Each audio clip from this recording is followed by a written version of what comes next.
والصلاة والسلام على عباده الذين اصطفى خصوصا على افضلهم وخاتم النبيين محمد الامين وعلى آله وصحبه اجمعين اما بعد فاعوذ بالله من الشيطان الرجيم بسم الله الرحمن الرحيم والعصر ان الانسان لفی خسر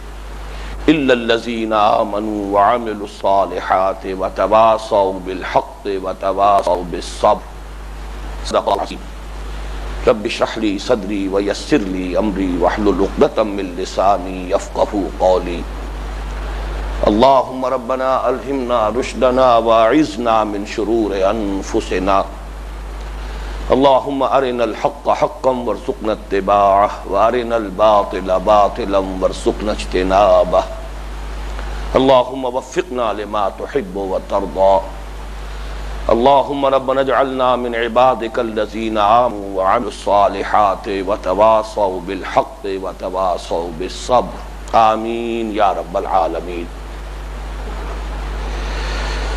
اپنے 61ویں برس میں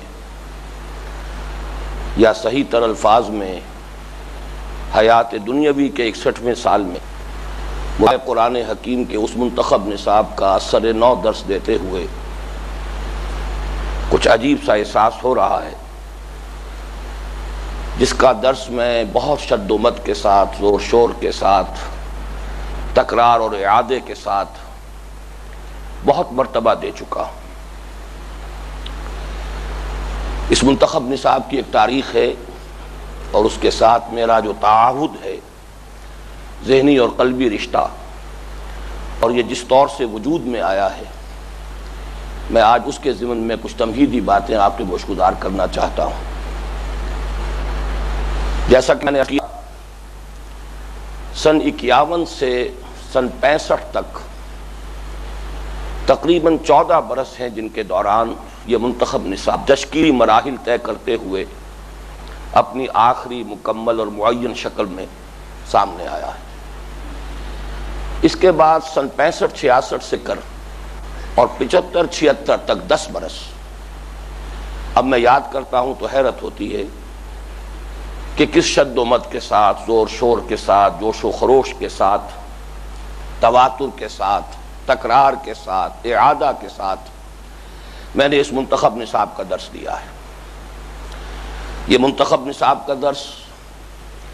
لاہور میں ہوتا رہا۔ میں نے جو مطالعہ قرآن کے حلقے قائم کیے تھے، حلقہ ہائے مطالعہ قرآن، لاہور کی متعدد آبادیوں میں،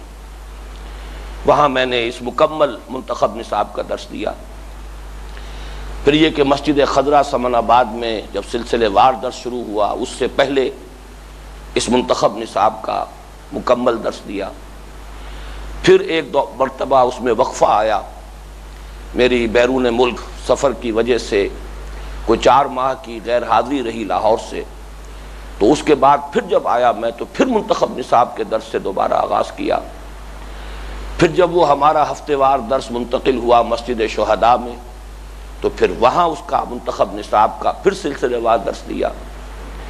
پھر مسجد شہداء میں ایک مرتبہ سن 78 میں، جس کی یاد ابھی حال ہی میں ایک صاحب نے تازہ کرائی ہے جو اس میں شریک رہے تھے، ایک 40 روزہ پروگرام جاری رہا تھا۔ ایک درس روزانہ کے حساب سے ہم نے اس منتخب نصاب کے درس کی تکمیل کی۔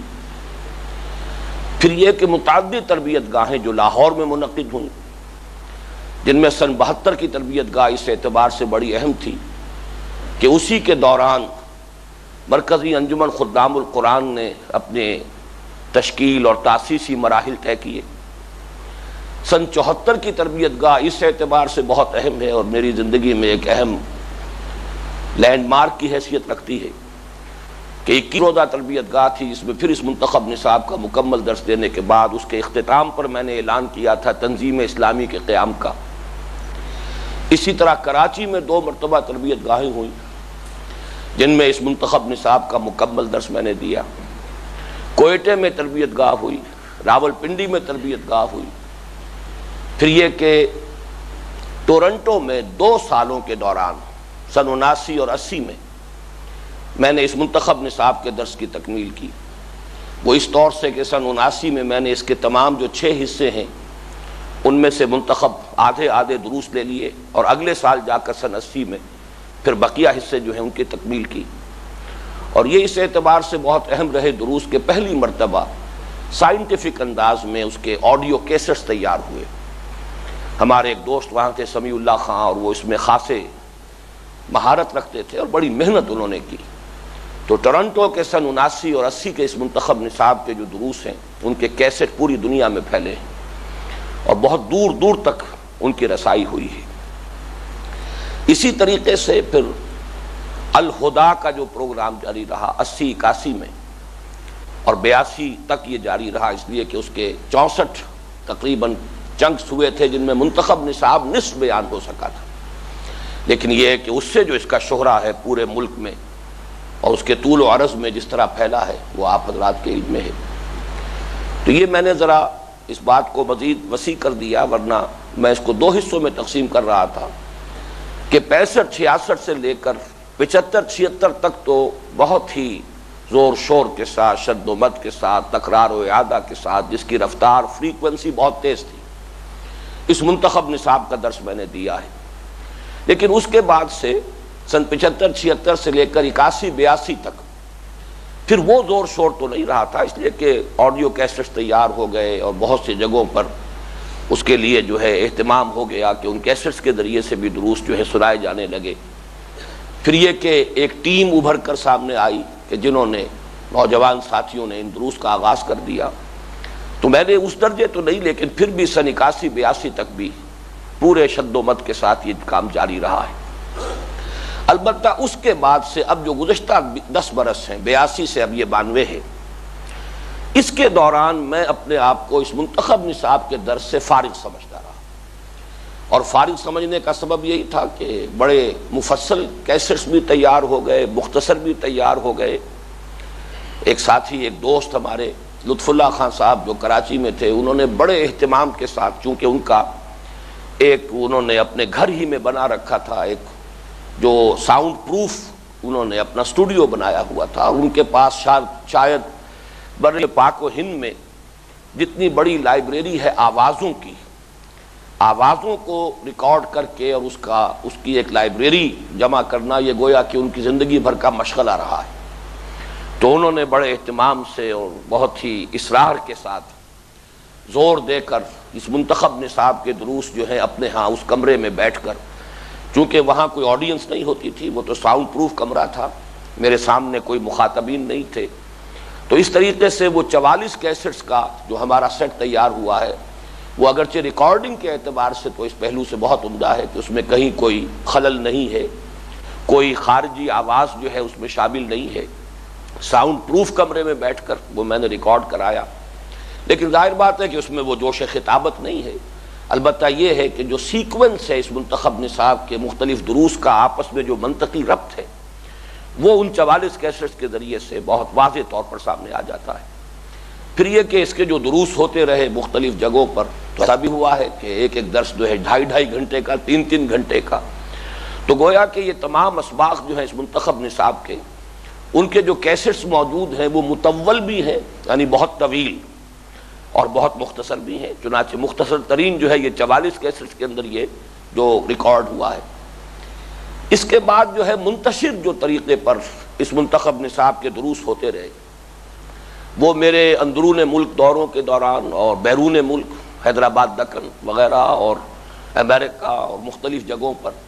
اس کے جو میں نے دروس دیے ہیں، تو اکثر و بیشتر انہی منتخب نصاب ہی کے دروس میں سے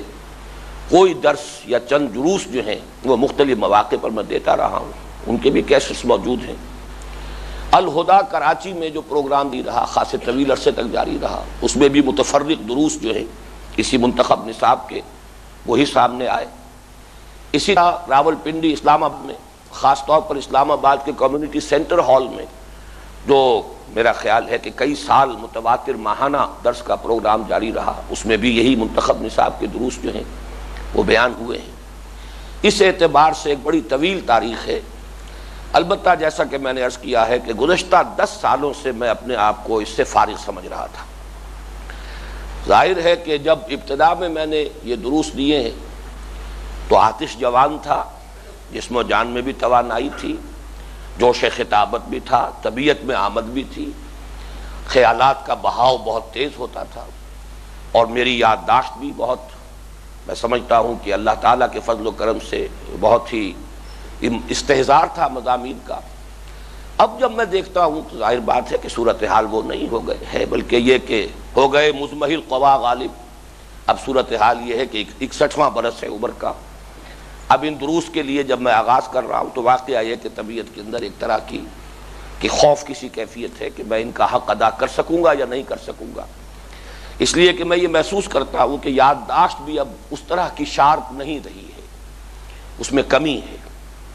پھر بسا اوقات میرے دوران تقریر، دوران درس، میں اپنے خیالات کے بہاؤ میں بھی رکاوٹ محسوس کرتا ہوں۔ اس میں ایک سبب تو وہی یادداشت کی کمی جو ہے، جس طریقے سے حوالے جو مختلف مقامات پر گویا کہ از خود ایک آمد کسی کیفیت کے ساتھ خود بخود برآمد ہوتے تھے میری یادداشت کے ذخیرے سے، اب وہ بات نہیں ہے۔ پھر یہ کہ گزشتہ کوئی 6-7 سال کے دوران جو مجھے کمر کے درد کی تکلیف ہوئی، اور پھر اب کوئی 1-2 سال سے گھٹنوں کا درد، اس کی وجہ سے جو دوائیاں مجھے متواتر کھانی پڑ رہی ہیں اور جو ادویات استعمال کرنی پڑ رہی ہیں، ان کا بھی کچھ اثر ہے۔ میں سمجھتا ہوں کہ ادویات کا سائیڈ ایفیکٹ تو ہوتا ہے، ظاہر بات ہے کہ ہر دوا جو ہے، یہ ایک صحیح مقولہ ہے، ہر دوا زہر ہے، اس لیے کہ دوا ہے، وہ انسان کی کوئی نارمل کنزمپشن کی چیز تو نہیں ہے، غذا تو نہیں ہے۔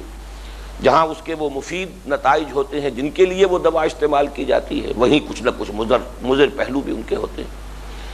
پھر یہ کہ ایک تیسری بات مجھے یہ بھی محسوس ہو رہی ہے اس وقت اس درس کا آغاز کرتے ہوئے، کہ اس دوران میں ظاہر بات ہے کہ انسان کا فکر جو ہے اس میں وسعت بھی ہوتی ہے، کچھ گہرائی بھی پیدا ہوتی ہے،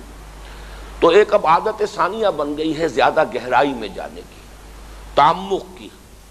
اور میں یہ سمجھتا ہوں کہ اس منتخب نصاب کا جو اصل کام ہے وہ در حقیقت یہ نہیں ہے کہ گہرائی میں زیادہ اترا جائے، بلکہ یہ چونکہ ہماری اس دعوت اور تحریک کی اصل بنیاد بنا ہے، تو اس کے اندر ایک میکروسکوپک ویو لانا جو ہے وہ زیادہ پیش نظر ہے، کہ ایک بڑا خاکہ ذہن میں بن جائے۔ اس کے بعد یہ کہ اس میں تفصیلات کا رنگ جو ہے وہ بھرا جا سکتا ہے، یا اس میں مختلف جو نکات ہوں علمی، ان کے اندر، ان کی گہرائی کے اندر جانا، یہ بھی ایک اضافی بات ہوگی۔ لیکن یہ کہ اگر ادھر زیادہ توجہ ہو جائے تو اس بات کا امکان ہے کہ وہ جو اس کو میں میکروسکوپک ویو کہہ رہا ہوں، اگر مائکروسکوپک چیزوں پر توجہ زیادہ ہو گئی اور مختلف علمی نکات پر زیادہ وقت صرف ہو گیا، تو اس کے نتیجے میں شاید جو اس کی جو افادیت ہے اور جو اس سے اصل مقصود ہے اس کو کچھ نقصان پہنچے۔ تو مجھے شعوری طور پر یہ اندیشہ جو ہے لاحق ہے، اور میں اپنے طور پر پوری طرح کوشش کروں گا کہ میں ان چیزوں سے ذرا بچ کر نکلوں، زیادہ علمی مباحث اور زیادہ گہرائی میں جانے والی جو باتیں ہیں ان سے احتراز کرتے ہوئے، اور وہی جو اس کا جو اصل مقصود ہے کہ ایک بڑا خاکہ جو ہے وہ ذہن کے اندر تیار ہو جائے قرآن مجید کی تعلیمات کا۔ کوشش کروں گا کہ توجہ اسی پر مرتکز رہے، لیکن اندیشہ یہ ہے کہ وہ عربی کا ایک مقولہ ہے کہ ظرف میں جو ہوتا ہے وہی ٹپکتا ہے، تو ظاہر بات ہے کہ اب ذہن میں جو چیزیں ہیں وہ بے اختیار بھی اور بلا ارادہ بھی ہو سکتا ہے کہ وہ زبان سے ٹپکیں، تو یہ بھی ایک اندیشہ ہے۔ میں یہ ساری باتیں اس لیے عرض کر رہا ہوں کہ آپ حضرات ذہناً جو ہیں وہ اس کے لیے خود بھی تیار ہو جائیں، اور میں ایک طرح کی آٹو سجیشن بھی کہ میں خود اپنے سامنے بھی جو چیزیں رکھ رہا ہوں اس میں آپ کو گواہ بنا رہا ہوں، تاکہ مجھے ان پر عمل کرنے میں کچھ آسانی ہو جائے۔ یہ ساری دقتیں اپنی جگہ پر ہیں، جیسا کہ میں نے عرض کیا، یادداشت بھی اب اس طرح کی نہیں رہی، خیالات کے بہاؤ میں بھی اب وہ تسلسل، وہ روانی، وہ آمد کی کیفیت نہیں ہے، کہیں کہیں رکاوٹ بھی ہوتی، جسے میں خود شدت سے محسوس کرتا ہوں، سامعین کی طرف سے بھی بسا اوقات اس کا اظہار ہوتا ہے۔ پھر دوسری طرف یہ کہ وہ تعمق کی جو عادت بن گئی ہے، عادت ثانیہ جب بن جائے تو بڑا مشکل ہوتا ہے اس سے آدمی کا بچ کر نکلنا۔ اس سب کے باوجود جب احباب کا یہ تقاضا ہوا کہ اس درس کو اثر نو میں ریکارڈ کراؤں، اور در حقیقت یہ ہماری اس دعوت و تحریک کی ایک ضرورت ہے،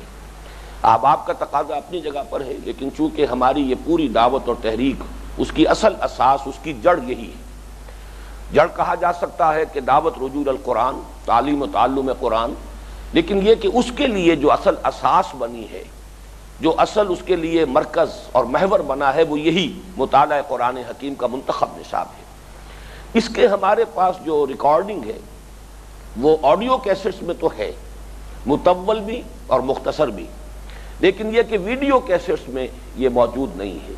تو تقاضا یہ ہوا، اور آج کل کا جو بھی ہر زمانے کا اپنا ایک رجحان ہوتا ہے، تو محسوس ہوتا ہے کہ اب جو اس کی تاثیر ہے آڈیو ویژول دونوں چینلز کے ذریعے سے، کانوں اور آنکھوں دونوں کے ذریعے سے جو بات انسان کے ذہن میں اترتی ہے اس کی تاثیر زیادہ ہے۔ اس اعتبار سے اس ضرورت کا احساس ہوا، اور میں اس کو کوشش کر رہا ہوں اللہ تعالیٰ پر بھروسہ کرتے ہوئے، بیدہ توفیق وعلیہ التکلان، توفیق، تیسیر، تائید، نصرت کل کی کل اللہ کی طرف سے ہے، اور ہمارا توکل، اعتماد، بھروسہ بھی اسی کی ذات پر ہے۔ آپ بھی دعا کریں کہ اللہ تعالیٰ جو بھی اس ضرورت کا احساس ہوا ہے ہمارے رفقا کو، اور جس کو قبول اور تسلیم کرتے ہوئے میں اس منتخب نصاب کے درس کا اثر رو آغاز کر رہا ہوں، اللہ تعالیٰ اسے بابرکت بنائے، مفید بنائے، اور مجھے بھی توفیق دے کہ ان تمام رکاوٹوں کے باوجود جو میں نے بیان کی ہیں میں کسی درجے میں اس کا حق ادا کر سکوں۔ اس سے پہلے کہ اب سورۃ العصر سے میں اپنے درس کا آغاز کروں، میں اسی تمہید میں شامل کرنا چاہتا ہوں ایک دوسرا حصہ، کہ جس کو میں نے عرض کیا تھا کہ اس منتخب نصاب کا ایک تشکیلی پیریڈ ہے، اس کی ایک تاریخ ہے، سن 51 سے اور سن 65 تک یہ مختلف مراحل طے کرتا ہوا اس شکل کو پہنچا ہے کہ جو اب مطبوعہ کتابی شکل میں بھی سامنے موجود ہے۔ اس کی تاریخ بھی بیان کر دوں، اور اس کے ساتھ ہی جو میرا فہم قرآن کا بھی جو ایک پس منظر ہے، اور پھر میرے فکر قرآنی میں جو مختلف عناصر شامل ہوئے ہیں، یا اس کی جو ڈائمنشنز ہیں، اس کے جو ابعاد ہیں، ان کا بھی تذکرہ کر دوں۔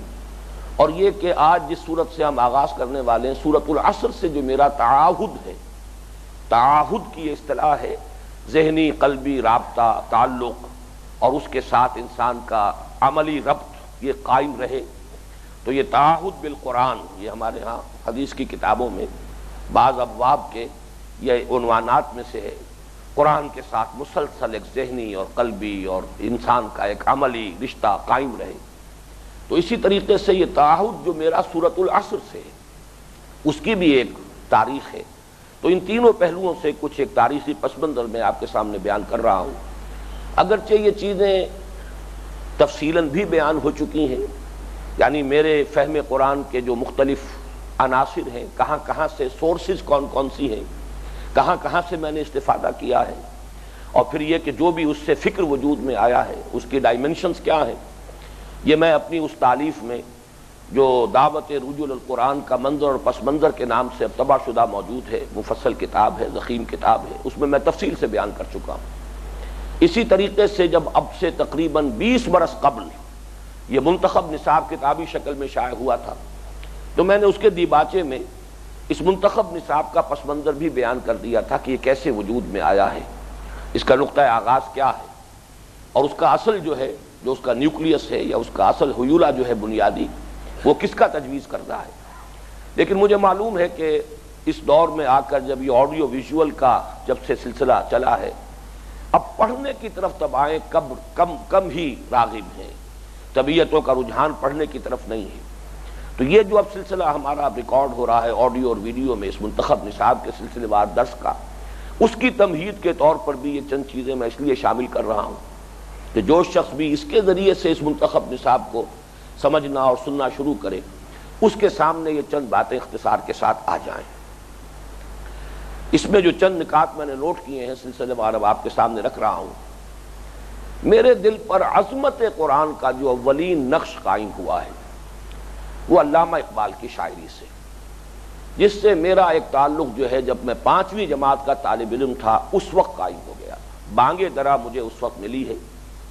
اور خاص طور پر اس کی نظم جو ہے شکوہ اور جواب شکوہ، یہ گویا کہ میرے اس وقت کا جو بھی شعور تھا، در حقیقت تو وہ تحت الشعور کہنا چاہیے، ابھی وہ فارمیٹیو سٹیج ہے، 10 برس 11 برس کی عمر، لیکن وہ پیوست ہو کر رہ گئی ہے وہ نظم شکوہ اور جواب شکوہ۔ اور اس میں خاص طور پر جواب شکوہ کا یہ شعر کہ وہ زمانے میں معزز تھے مسلمان ہو کر، اور تم خار ہوئے تاریک قرآن ہو کر، یہ میں صرف اس وقت گنوا رہا ہوں کہ قرآن مجید کی اہمیت، اس کی عظمت اس درجے کہ ہمارے زوال اور ادبار اور ہمارے تمام یہ ذلت اور رسوائی کا اصل سبب قرآن کو ترک کر دینا ہے، اس سے اب تو تعلق کا توڑ لینا ہے۔ یہ ہے در حقیقت نقش اولی۔ لیکن ظاہر ہے کہ یہ اس کو قرآن مجید کے ساتھ میں تعارف نہیں کہہ رہا، بلکہ صرف قرآن مجید کی عظمت اور اہمیت کا ایک نقش اولی ہے۔ فہم قرآن کے ساتھ میرا پہلا تعارف ہوا ہے یہ 1947 کا جو پر آشوب دور ہے۔ میں میٹرک کے امتحان سے فارغ ہو چکا تھا اور 12 جولائی 1947 کو نتیجہ بھی برآمد ہو چکا تھا۔ اس کے بعد حصار جو اب مشرقی پنجاب نہیں بلکہ اب ہریانہ میں ہے، وہاں ہم لوگ تھے۔ پھر وہ فسادات، بلکہ لفظ فسادات غلط ہے، حملے شروع ہوئے، اس لیے کہ وہ تو ہندوؤں کی طرف سے پہم جو ہے حملے ہوتے تھے، لیکن یہ کہ اللہ تعالیٰ نے کوئی شکل ایسی پیدا کر دی تھی، ایک روحانی شخصیت وہاں ایسی موجود تھی، مولانا عبدالصمد خان صاحب رحمۃ اللہ علیہ، جو نقشبندی سلسلے کے بزرگ تھے، جو مدفون ہیں یہاں اب یہ کون سی جگہ ہے، دینالہ خرد میں مدفون ہے، اور یہ لاہور کی جو مسلم مسجد ہے اس کا سنگ بنیاد انہی کا رکھا ہوا ہے، اور جو وہاں پتھر لگا ہوا ہے اس پر ان کا نام درج ہے۔ ان کی شخصیت اس اعتبار سے بڑی ہی بابرکت ثابت ہوئی کہ اس سے مسلمانوں کی شیرازہ بندی رہی۔ ایک مرکزی شخصیت ہو تو سب بات سنتے ہیں، فیصلے ہو جاتے ہیں۔ بہرحال ہم محصور رہے وہاں کافی طویل عرصے، میں سمجھتا ہوں شاید 1.5 مہینہ تقریباً اس حالت میں گزرا ہے کہ مورچہ بندی تھی، حملے ہوتے تھے اور ریپلس کر دیے جاتے تھے، تو اب کرنے کا کوئی اور کام تھا نہیں۔ اس وقت میں اور میرے بڑے بھائی اظہار احمد صاحب، ہم ایک مسجد چھوٹی سی تھی، اس میں بیٹھ کر تفہیم القرآن اس زمانے میں شائع ہو رہی تھی، ترجمان القرآن میں مولانا مودودی کا جو پرچہ تھا، اور اس میں تفہیم القرآن سورہ یوسف، اس کے کچھ پرچے ہمارے پاس تھے، وہ ہم نے ایک ایک حرف کر کے پڑھا ہے، اور یہ ہماری جوائنٹ سٹڈی تھی۔ بہرحال یہ فہم قرآن سے پہلا تعارف تھا۔ میری عمر اس وقت، میں 15 برس مکمل کر کے 16ویں برس میں تھا، لیکن یہ ہے کہ اس سے اندازہ ہوا، ایک تو مولانا مودودی کی جو ان کی انداز نگارش جو ان کا ہے، اس میں جو سلاست ہے، اس میں جو چاشنی ہے، اس کا بھی ایک نفس قائم ہوا، لیکن اس سے کہیں زیادہ بڑھ کر قرآن مجید کی عظمت، اور چونکہ تقابلی مطالعہ مولانا نے اس میں کافی کیا ہے کہ تورات میں حضرت یوسف علیہ السلام کے حالات کس طور سے بیان ہوئے ہیں اور قرآن کس انداز میں بیان کر رہا ہے، یہ کمپیریٹو سٹڈی جو ہے یہ بڑی دلچسپی کی موجب ہوئی۔ بہرحال فہم قرآن کے ساتھ میرا پہلا تعارف جو ہے وہ تفہیم القرآن سورہ یوسف 1947 کا پرآشوب دور۔ البتہ یہ کہ جب اس کے بعد پھر ہم نومبر میں پہنچے ہیں، 20 دن تک پیدل قافلے کے ساتھ سفر کر کے، اور کہنا چاہیے لٹرلی آگ اور خون کے دریا عبور کر کے جب پہنچے ہیں، اس کے بعد پھر میں نے تیزی کے ساتھ یہاں میڈیکل گورنمنٹ کالج میں جب FSC کا میرا دور تھا تو میں نے مولانا مودودی کی تمام تصانیف کا مطالعہ کیا، اور میں سمجھتا ہوں کہ اللہ تعالیٰ کے فضل و کرم سے میں نے انہیں سمجھ بھی لیا، اور چونکہ اس میں بھی جا بجا قرآن مجید کے حوالے وہ دیتے ہیں، اس اعتبار سے قرآن مجید کے ساتھ ذہنی ربط اور قائم ہوا۔ لیکن اس کے ساتھ ہی پھر یہ سن 51-52 میں اب آئیے فکر فراہی کے ساتھ میرا ابتدائی تعارف ہوا۔ سن 51 اور 52 میں اسلامی جمعیت طلبہ لاہور اور پھر پنجاب کا ناظم تھا۔ سن 51 کے دسمبر کی چھٹیوں میں اور سن 52 کے جو موسم گرما کی تعطیلات ہیں اس میں نے 2 تربیت گاہیں منعقد کی۔ ان دونوں تربیت گاہوں میں مولانا امین حسن اصلاحی صاحب نے ہمیں قرآن مجید کے کچھ منتخب مقامات پڑھائے، ان میں ذرا نوٹ کر لیجئے، اس لیے کہ یہیں سے در حقیقت اس منتخب نصاب کا اصل جو ہے بلو پرنٹ تیار ہو رہا ہے۔ ظاہر ہے 10-15 دن کی تربیت گاہ ہے، پورا قرآن تو نہیں پڑھایا جا سکتا، سلسلے وار پڑھائیں گے تو سورہ بقرہ کے چند رکوع پر بات ختم ہو جائے گی، تو مولانا نے گویا کہ منتخب کیا کہ پورے قرآن مجید میں سے ایسے حصے کہ وہ اگر ان چند دنوں میں ان نوجوان طلباء کو پڑھا دیے جائیں تو کچھ انہیں اندازہ ہو جائے قرآن مجید کی تعلیمات کا، تو گویا کہ انہوں نے اپنے فہم کے مطابق اور جو بھی ان کا مطالعہ قرآن تھا اس سے پورے طور پر اسے بروئے کار لاتے ہوئے چند مقامات منتخب کیے۔ وہ مقامات نوٹ کر لیجئے۔ انسان کی انفرادی سیرت و کردار کے ضمن میں سورہ لقمان کا 2واں رکوع اور سورۃ الفرقان کا آخری رکوع، مسلمانوں کی عائلی زندگی کے ضمن میں ہدایات پر مشتمل سورہ تحریم، مسلمانوں کی ملی زندگی پر کے ضمن میں اصولی اور تفصیلی ہدایات پر مشتمل سورۃ الحجرات، اقامت دین اور اس کے لیے جہاد و قتال اس کے لیے سورۃ الصف، اور پھر یہ کہ اس راہ میں جو آزمائشیں آتی ہیں اور اس آزمائشوں میں انسان کے لیے استقامت کے لیے کیا چیزیں مفید ہیں، اس کے ضمن میں سورہ عنکبوت۔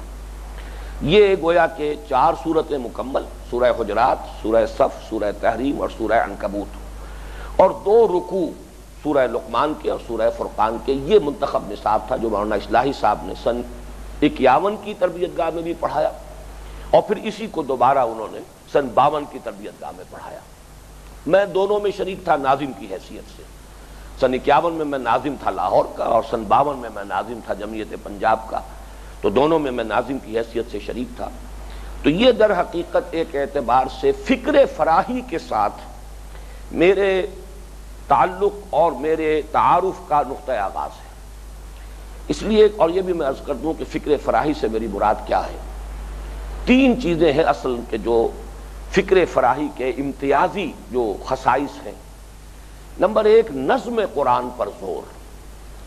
یعنی آیات باہم مربوط ہیں،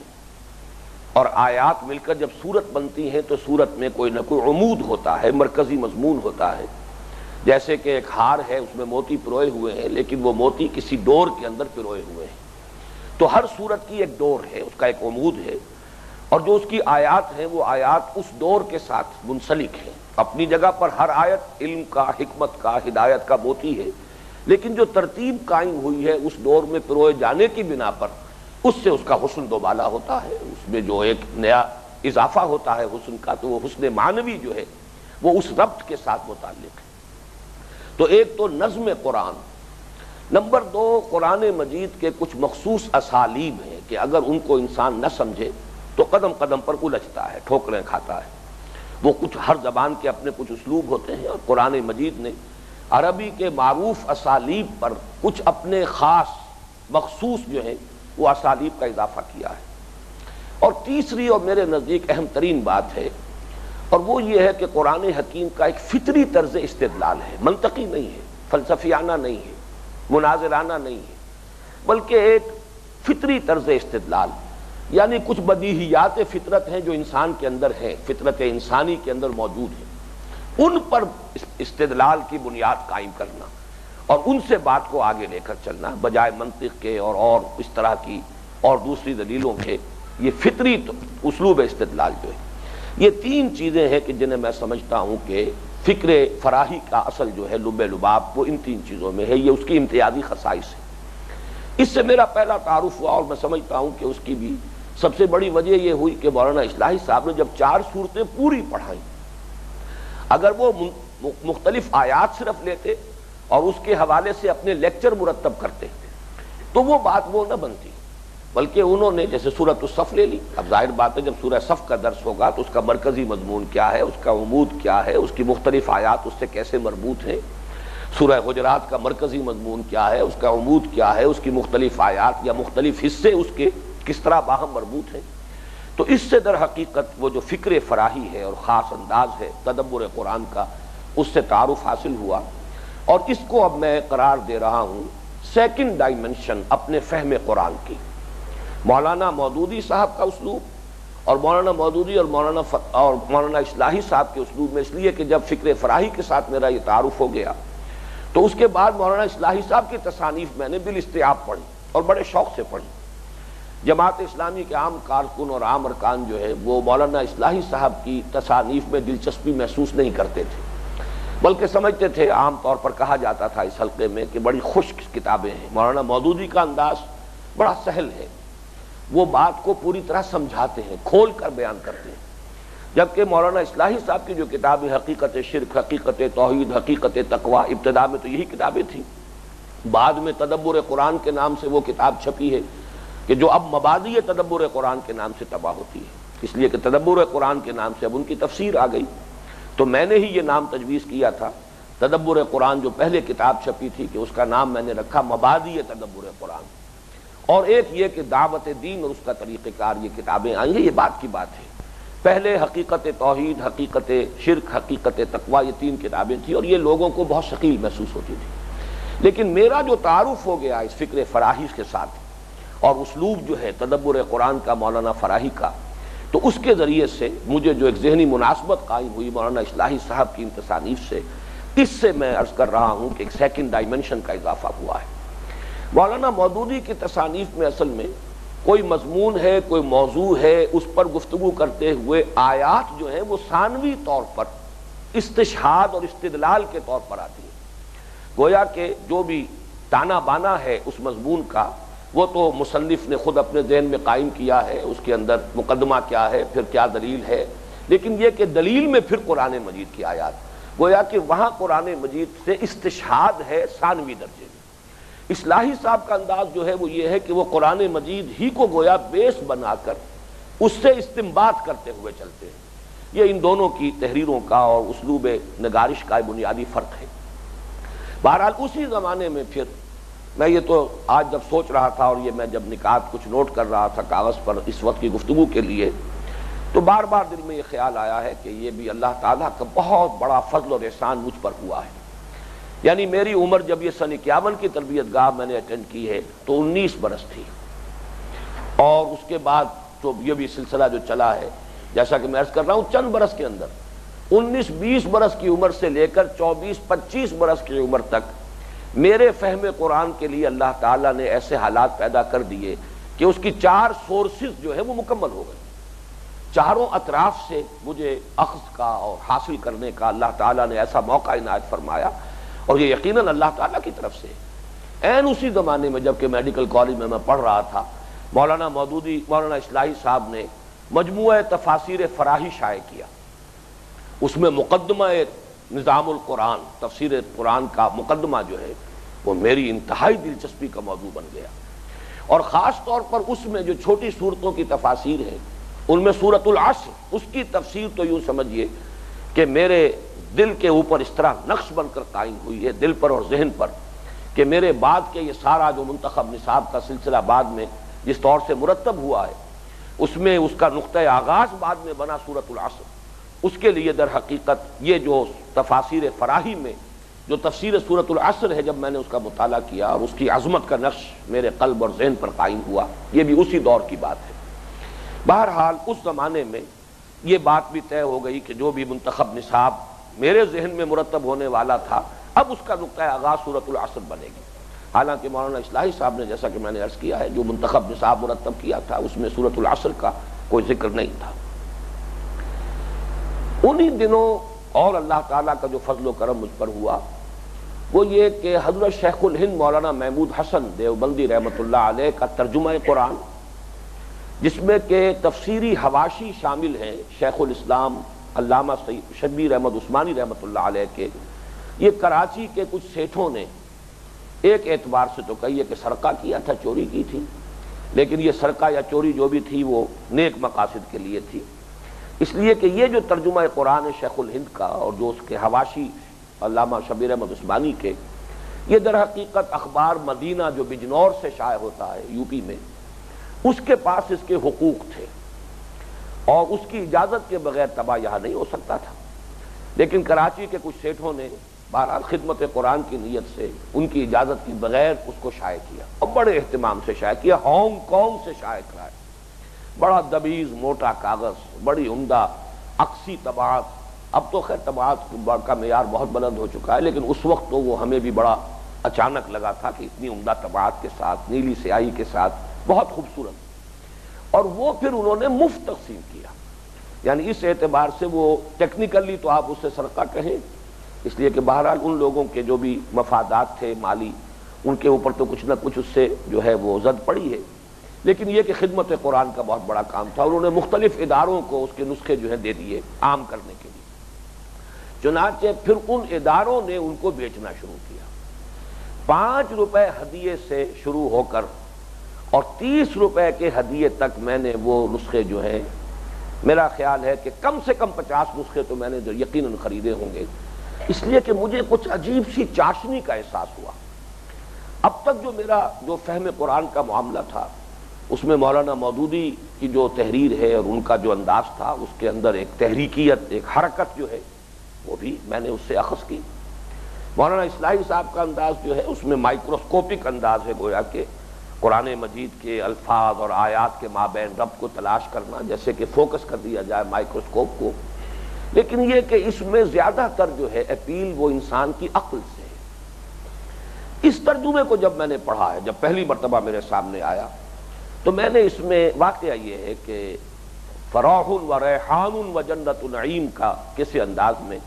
ایک نئی خوشبو محسوس کی اور ایک نئی حلاوت اور چاشنی محسوس کی۔ اس وقت میں نہیں اندازہ کر سکا کہ یہ کیا ہے، کس وجہ سے ہے، کیا فرق ہے، بنیاد کیا ہے اس کی، لیکن یہ ہے کہ بہرحال چونکہ دل کو لگی وہ بات اچھی لگی، تو میں نے پھر اس نسخے کا نہ صرف یہ کہ میں طالب علم بن گیا بلکہ اس کا میں مبلغ بن گیا، اپنے دوستوں کو احباب کو ہدیہ بھی دیا، لوگوں کو خریدنے پر بھی آمادہ کیا۔ میں اندازہ کر رہا ہوں کہ 50 کم سے کم، اور ہو سکتا ہے کہ 100 تک کی تعداد جو ہے ہوئی ہو جو میں نے اس زمانے میں یہ نسخے یا تو خود خرید کر یا یہ کہ دوستوں کو آمادہ کیا کہ وہ خریدیں۔ میں اس کا مبلغ بن گیا تھا۔ بعد میں مجھے اندازہ ہوا کہ در حقیقت اللہ تعالیٰ نے اس ذریعے سے میرے فہم قرآن میں ایک تھرڈ ڈائمنشن کا اضافہ کیا۔ وہ خوشبو اس میں سلف صالح کی خوشبو ہے، اور وہ حلاوت اور جو اس کے اندر چاشنی ہے وہ ایمان کے جو داخلی اور باطنی ثمرات و برکات ہیں، جو عام طور پر ہمارے ہاں ایک تصوف کی اصطلاح کے حوالے سے بیان کیے جاتے ہیں، اگرچہ یہ اصطلاح جو ہے بہت سے حضرات کے نزدیک ناپسندیدہ ہے۔ میں بھی سمجھتا ہوں کہ یہ اصطلاح نہ قرآن کی ہے نہ حدیث کی ہے، بلکہ مجہول النسب اصطلاح ہے۔ یہی پتہ نہیں چلتا کہ یہ کس لفظ سے بنا ہے، تصوف کا لفظ صوف سے بنا ہے یا یہ کہ صفا سے بنا ہے، لیکن یہ کہ بہرحال جسے عام طور پر تصوف کہا جاتا ہے وہ حقیقت میں کیا ہے؟ ایمان کے داخلی ثمرات، ایمان کے وہ نتائج اور برکات جو انسان کی اندرونی جو احساسات ہیں انسان کے، جو اس کی قلبی کیفیات ہیں، جو اس کی سوچ کے مختلف زاویے ہیں، جو اس پر اثر انداز ہونا چاہیے ایمان کو، توکل ہے، راضی برضائے رب رہنا ہے، یہ تمام چیزیں جو ہیں طبیعت کے اندر وہ کیفیت ہو، محبت اللہ تعالیٰ کے ساتھ، یہ جو کیفیات ہیں، ایک ہے ایمان کے خارجی ثمرات، اطاعت ہے، اللہ کو مانا ہے تو حکم مانو، رسول کو مانا ہے تو رسول کا حکم اور فرمان واجب الذان سمجھو، ان کی سنت کی پیروی کرو، یہ ہیں جو خارجی ثمرات ہیں۔ انہی خارجی ثمرات میں پھر جہاد ہے، قتال ہے، تمہارے ذمے ہے اللہ کے دین کی تبلیغ، تمہارے ذمے ہے اللہ کے کلمے کی سربلندی کے لیے سر دھڑ کی بازی لگانا، یہ اسی ایمان کے اثر حقیقت خارجی ثمرات اور نتائج ہیں، جس کے داخلی نتائج ہیں راضی برضائے رب، توکل اللہ کی ذات پر، انقیاد اور تسلیم کی کیفیت، ایک قلبی محبت کا رشتہ استوار ہوتا ہے، یہ چیزیں باطنی کیفیات ہیں۔ تو در حقیقت یہ جو چیزیں ہیں کہ جو ہمارے عہد جدید کے جو یہ نئے جو بھی مکاتب فکر ہیں ان میں ان چیزوں کی کمی ہے۔ یہ جو اس پہلو سے مجھے اس تیسرے حصے میں در حقیقت جو خوشبو محسوس ہوئی یا جو چاشنی اور حلاوت کا مجھے احساس ہوا، وہ بعد میں نے تجزیہ کیا کہ در حقیقت ان چیزوں کی بنیاد پر ہے۔ بہرحال اس دوران میں، بلکہ یہ بھی گن لیجئے تاکہ بات پوری ہو جائے، اسی زمانے میں جب میرا منگمری والدین وہاں تھے، آنا جانا ہوتا تھا، ابھی میں یہ میڈیکل کالج میں زیر تعلیم تھا، 5 سال کا طویل عرصہ ہے، اسی کے دوران یہ سارے مراحل طے ہو رہے ہیں، جیسا کہ میں نے عرض کیا 19-20 برس کی عمر سے لے کر 24-25 برس کی عمر تک۔ تو منگمری میں، گورنمنٹ کالج منگمری میں لائبریرین تھے جو ڈاکٹر رفیع الدین مرحوم و مغفور کے بھانجے تھے، انہوں نے مجھے ان کی کتاب قرآن اور علم جدید دی۔ اس کا مطالعہ جو ہے وہ در حقیقت میرے اس فہم قرآنی میں 4th سورس کی حیثیت سے، یہ چوتھی سورس ہے، لیکن اس چوتھی سورس کا یا ڈائمنشن کا یہ صرف پہلا ہے معاملہ۔ اس کے بعد علامہ اقبال کے خطبات کے مطالعے کا جب موقع ملا، معلوم ہوا وہ بھی ایک اپروچ ہے ٹو دی انڈرسٹینڈنگ آف قرآن، اس لیے کہ اس کے دیباچے میں علامہ اقبال نے یہ کہا ہے کہ قرآن ایک ایسی کتاب ہے کہ جو فکر سے زیادہ عمل کو ایمفیسائز کرتی ہے، لیکن یہ کہ بہرحال اس کے بعد جو اپروچ ہے اس کے اندر انہوں نے جو راستے کھولے ہیں قرآن فہم قرآن کے، خصوصاً اس کے فلسفے اور حکمت کے، وہ بڑے اہم ہیں۔ اسی طریقے سے پھر علامہ اقبال کی فارسی شاعری سے در حقیقت جو ایک اعتبار سے میرے نزدیک قرآن مجید کے حکمت اور فلسفے کی ترجمانی اس دور میں سب سے جامع ترین صورت میں ہوئی۔ پھر اس کے بعد جب میرے ذاتی مراسم قائم ہوئے ہیں ڈاکٹر رفیع الدین مرحوم سے بھی لاہور میں، وہ بھی منتقل ہو کر آ گئے، جب میں لاہور دوبارہ سن 65 میں آیا ہوں تو 65 سے 68 تک میرے ان سے بڑے گہرے مراسم رہے، اور پروفیسر یوسف سلیم چشتی جو علامہ اقبال کے کی کتابوں کے ان کے اشعار کے اشارے بھی ہیں، ان سے میری جو فکر ہے فہم قرآن یا فکر قرآنی کی فورتھ ڈائمنشن جو ہے وہ مکمل ہوئی ہے۔ بہرحال اس کا نتیجہ جو نکلتا رہا میں اس کی طرف اشارہ کر رہا ہوں۔ جب میں جمعیت طلبہ کا کارکن تھا تو مختلف ہمارے اجتماعات میں درس قرآن مختلف لوگوں کے ذمے لگتا تھا۔ جب میرے ذمے لگتا تھا تو لوگ محسوس کرتے تھے کہ یہ کچھ اور بات کرتا ہے، اس لیے کہ باقی ہمارے ساتھی جو ہیں وہ صرف مولانا مودودی کی تحریروں کے پڑھنے والے تھے، یا صرف تفہیم القرآن ان کی واحد سورس۔ تو اب وہ ظاہر بات ہے جانی پہچانی چیزیں وہی پیرٹ لائک انہی کو ریپیٹ کر دیا جائے تو اس کے اندر وہ پھر کیفیت، وہ رنگ، وہ دلچسپی پیدا نہیں ہو سکتی تھی۔ چونکہ میرا مطالعہ وسیع ہو رہا تھا، میں مختلف سورسز سے مزید جو ہے وہ اپنے فہم قرآن کو وسعت دے رہا تھا، تو بڑی دلچسپی اور دھوم ہو گئی تھی جمعیت کے حلقوں میں بھی۔ اور جماعت اسلامی جو ہے منٹگمری جب میں جاتا تھا تعطیلات میں تو وہاں بھی ان کے اجتماعات میں درس قرآن، تو ہم لوگ محسوس کرتے تھے کہ یہ کچھ شے دیگر ہے، اس میں کچھ جامعیت کا جو ہے وہ کچھ اور ہی انداز ہے۔ تو اس سے مجھے اور مطالعہ قرآن کی تحریک مجھے ملی ہے۔ ظاہر بات ہے جب آدمی کو درس دینا ہوتا ہے، سوچتا ہے، غور و فکر کرتا ہے، صغرا کبرا اپنا جوڑتا ہے، آخر یہ کہ بزم میں اہل نظر ہے بھی ہے، تماشائی بھی، ایسے بھی لوگ ہوتے ہیں کہ جن کے بارے میں اور مجھے اب تک یاد ہے کہ متعدد جو فارغ التحصیل علماء ہیں وہ میرے درس میں شریک ہوتے تھے، جبکہ میں دوران تعطیلات جایا کرتا تھا منٹگمری،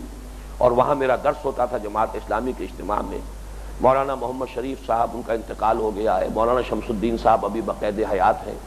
پہلے مولانا محمد شریف صاحب جو فارغ دیوبند تھے وہ وہاں کے امیر تھے، پھر مولانا شمس الدین صاحب بھی ہوئے، اور یہ دونوں حضرات یہ کہتے تھے کہ ہم نے یہ قرآن ہم نے نہیں پڑھا، یہ قرآن ہمیں نہیں پڑھایا گیا، جو باتیں آپ بیان کر رہے ہیں مانتے تھے، صحیح ہے، بالکل درست ہے، لیکن یہ کہ ہمارے سامنے یہ قرآن نہیں آیا ہے، قرآن کی تعلیم یا اس کی تشریح یا تفسیر کے یہ پہلو نہیں آئے۔ تو اس طریقے سے ایک اس کے اندر تحریک ملتی رہی مسلسل غور و فکر کی۔ اب اہل علم بھی بیٹھے ہوئے ہیں،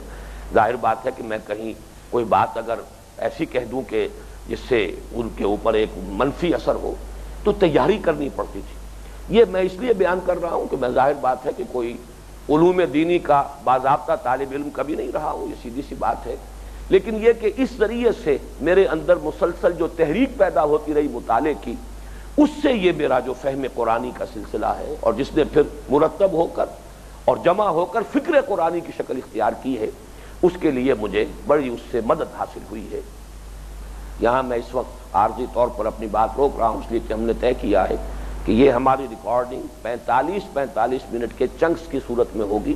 تاکہ اسے جب دکھایا جائے یا اس کو ذریعہ بنایا جائے اس دعوت و تبلیغ کا اور قرآن مجید کے اس فہم کو عام کرنے کا، تو